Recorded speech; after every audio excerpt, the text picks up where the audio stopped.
अगर आपको कभी भी ऐसा लगता है कि आप परेशानी में हैं या मुसीबत में हैं तो आपको भगवान के पास क्यों जाना चाहिए, तो ये स्टोरी आपके लिए। एक बार एक राजा होता है जो निसंतान होता है, उनका कोई पुत्र नहीं होता है। तो कुछ लोग उन्हें बोलते हैं कि अगर आप किसी की बलि दे देंगे तो आपको पुत्र ज़रूर होगा।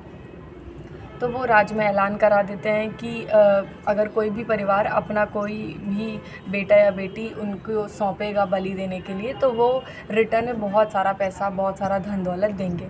तो एक परिवार अपने छोटे बेटे को राज्य में भेज देता है, क्योंकि वो ऐसा समझता है कि उनका छोटा बेटा किसी यूज़ का है नहीं, तो ठीक है, इसी बहाने कोई कुछ धन मिलेगा। तो जैसे ही उस बेटे से बलि देने के वक्त उससे पूछा जाता है कि तुम्हारी आखिरी ख्वाहिश क्या है, तो वो कहता है कि मुझे कुछ मिट्टी चाहिए। मिट्टी मिलने पे वो 4 छोटे-छोटे घर बनाता है, जिसमें घर बनाने के बाद 3 घर को वो तोड़ देता है और चौथे घर पे हाथ जोड़कर प्रार्थना करने लगता है।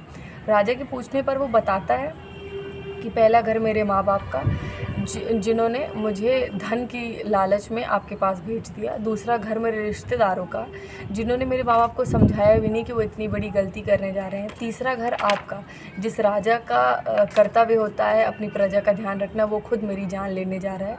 चौथा घर मेरे भगवान का, अब वही मेरी रक्षा करेंगे।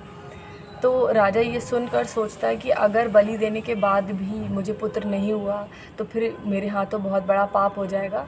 तो राजा क्या करता है, बलि देने वाला प्लान कैंसिल करके उस लड़के को अपना लेता है, अडॉप्ट कर लेता है और राज्य का उत्तराधिकारी घोषित कर देता है। So moral of the story इसकी, दुनिया आपके साथ कितना ही गलत करे, कितना ही बुरा करे, एट द एंड भगवान जी सब ठीक कर देंगे। बस आपको थोड़ा सा उन पे विश्वास रखने की ज़रूरत है।